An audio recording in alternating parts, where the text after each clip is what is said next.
All right, this is going to be our last video for this chapter. This is a long chapter. There's a lot to cover, and I'm going to have some other videos that I want you to watch. The evidences for evolution. There's going to be a video that you watch specifically for evidences for evolution. There's also going to be a video specifically for Darwin. Okay, but here, evidences. So what are things we can look at that show us that evolution is happening? Okay. So, fossil record documents the process of natural selection. So, the fact that there are fossils, the fact that we can see organisms that are no longer existing, but they existed in the past, that shows us that species change over time, right? So, fossil record, biogeography, where organisms live. And depending on where they live, it kind of gives us an idea of evolutionary history. For example, marsupials, right? We see a lot of marsupials in Australia and not in other places. So then it's like, why? What happened? Comparative anatomy and embryology. The anatomy, and that's what we would have done in lab, which we're not going to be able to do this semester. But so, the humerus, radius ulna, carpals, metacarpals, phalanges, and we can compare like a dog to a bird to a human to a porpoise, and it's like, how are they similar, how are they different, and does that have anything to do with evolutionary history? Embryology, I'll have a little video for you guys to see about embryology and how embryos develop. It's truly fascinating, and that shows us how we are related to one another. And molecular biology, we can now look at DNA. And species that are closely related, their DNA matches. We can compare and contrast. How's it similar? How is it different? And what percentage of the DNA is identical, right? We can look at that. And finally, lab and field experiments, like the fruit fly experiment that shows us that evolution happens. So those are the 5 primary lines of evidence. So now for the rest of this video, we're going to look at each one. So fossil record, right? This is called Archaeopteryx. It's a fossil of this thing. For the longest time, we looked at birds and we're like, where did birds come from? Birds are so different because they have feathers, and nothing else that we know of has feathers. So we're like, what are the ancestors of birds? And now, well, at the time we found Archaeopteryx, which told us that birds are actually related to dinosaurs. If you look at birds, they're kind of like modern day dinosaurs on a small scale. And Archaeopteryx was this transitional form. It says fossil remains of Archaeopteryx show a transitional form between modern birds and reptiles. The wings, feathers, and wishbone, right? We could see the wings, we could see the feathers. I don't know if we can see the wishbone would be in here, are features of modern birds. But there was this thing that was around a long time ago. Radiometric dating. We can tell the age of the fossils based on looking at the rocks. And these isotopes, these radiometric isotopes or radioactive isotopes, and they have half-lives, and their half-lives diminish over time, and based on the radioactivity of the rock, we can tell how old it is. For example, horses. The evolutionary history of horses is really well documented because of fossil records. So we can look, right, and see how they've evolved over time, how the population evolved over time. Transitional. Oh my gosh. Okay, we're gonna watch a video on this. This guy's called tectonic. For the longest time, we thought, okay, life evolved in water. And there had to be a transition from being in the water to being in the land. Well, going from aquatic to terrestrial, that poses some issues, okay? How do we deal with gravity? Right? Imagine when you're in the water. When you're in the water, you float. Doesn't you don't feel that heavy. When you get out of the water, now there's gravity. And so we're like, okay, there has to be a transitional fossil, a fossil of organisms that went from water to land. And we looked and we looked and we looked, and there was this wonderful video of this guy named Neil Shubin. And Neil Shubin and his team found this. It's called Tiktaalik. And it seems to represent a transitional phase between lobe-finned fishes and terrestrial vertebrates. And if we look at the hand, right, it can carry Tiktaalik and bear the weight, right? And so it was like that was a huge find, right? They have gills, scales, and fins, so that's like fish. But like salamanders, they have arm-like joints that could support their bodies. So Tiktaalik was a huge find.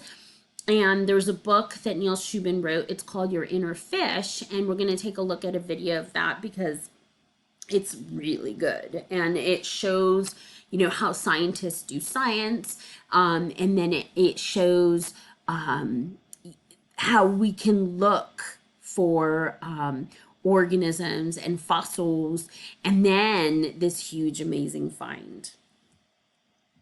Okay. Geographic biogeography, looking at geographic patterns. Okay. So, for example, Hawaii and the birds in Hawaii versus the birds in America, and how are they similar and how are they different? So, where they live could give us an insight to their evolutionary history. Okay, so the honey creepers of Hawaii have adapted to a wide range of habitats, yet still closely resemble a finch-like shared ancestor found nearly 2,000 miles away. Mainland fish, okay, finch, excuse me, versus the Hawaiian honey creepers. Right, so biogeography, so marsupials, Australian marsupials versus placental counterparts.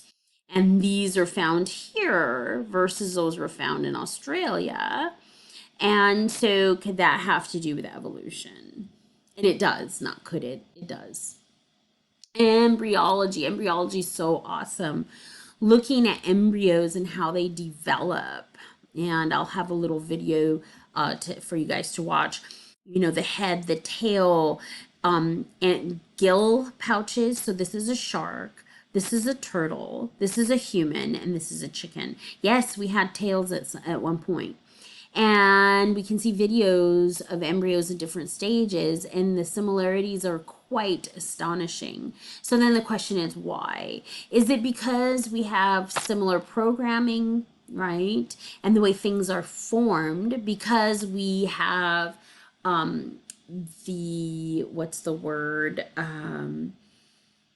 molecular genetic makeup that is the instructions to building a vertebrate body, right? And there's linking with that, and that there are evolutionary relationships. Here, homology, and this is what the lab's going to be about. So this is a human arm, humerus, radius, ulna, carpals, metacarpals, phalanges. Here is a horse, humerus, radius, carpals, metacarpals, phalanges. Here's a bat, humerus, radius, ulna, carpals, metacarpals, phalanges. Here's a porpoise, right? A dolphin, right? Humerus, radius, ulna, carpals, metacarpals, phalanges. So similarities in bone structure, forelimb, demonstrate common ancestry. So it's a result of common ancestry. Convergent evolution versus divergent, analogous structure, all developed from different original structures. So this idea, the insect wings and bat wings, they did not come about from a common ancestor. They evolved separately. They're, different analogous structures. So wings in this case, all developed from different original structures. So insects and bats did not get, evolved those structures independently of one another. Molecular biology. Now with genetics, I mean, we really have strong evidences for evolution. It says the genetic code provides our fourth line of evidence that evolution occurs. We can look at DNA, we can compare. Remember, ACGT, people, it's universal. So whether you're a banana or a monkey or a rat or a human, we have DNA and we have that ACGT, we have the code. And then we can compare one organism to another to see how closely related are they. So related versus unrelated individuals. So more distantly you and another individual are related, the more your DNA differs. Compare their DNA sequences. Okay, so we can look at different organisms and compare their DNA. The more distantly related, the more different. The more closely related, the more similar. Check this out. If this doesn't blow your mind, I don't know what does. Here's a human, genetic similarities of hemoglobin. Here's a monkey, rhesus monkey. 138 out of 146 amino acids are the same as in human hemoglobin. You know, 20 amino acids and the amino acids link together to make a protein. The monkey has 138 that are the same as the human out of 146. Okay. So yeah, all living organisms share the same genetic code. The only difference is in the arrangement, and the more closely related, the more identical their DNA is.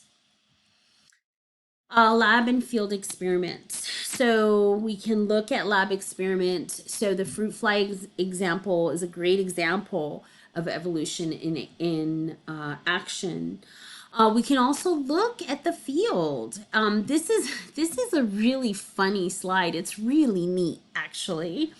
They looked at evolution happening on grasses because plants evolve too. Plant populations evolve. And imagine a golf course, right? And they cut different grasses and they treat different grasses differently, okay? It says, evolution and progress grass on a golf course. A single species of grass is planted, right? So originally it was a single species of grass, okay? But the way they treated the grass was different. On the putting green, it's cut very frequently, right? They cut it a lot, okay? So here's the putting green. On the fairways, it's cut occasionally, and in the rough, almost never cut. So here is this idea. Originally, it was the same species of grass, but environmentally, we're treating the grass differently, cutting it all the time, cutting it rarely, hardly ever cutting it. And then that selective pressure affected the grass, okay? Over the course of only a few years, grass plants from the same stock had developed into 3 distinct populations as a result of the frequency. So those who got cut a lot really fast, their sexual maturation and seed production were rapid and high. The ones who were cut less frequently, sexual maturation was slow and sexual seed production was low. But the ones who weren't cut a lot, sexual maturation was slowest because they're not being cut, and seed production was lowest. I mean, that's just phenomenal. I mean, they didn't do that on purpose, okay?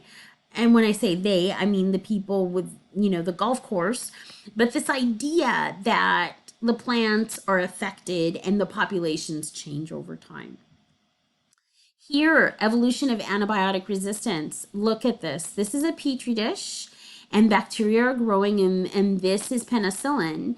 And over time with using antibiotics, bacteria are affected less than, these are bacteria growing. And today, less bacteria are affected by penicillin. Very little of the Staphylococcus is killed. So natural selection has led to increase in antibiotic resistant alleles. All right, we are done with this chapter. Okay, I hope you are well and your families are well, and I'll be having stuff for lab also. Okay, bye bye.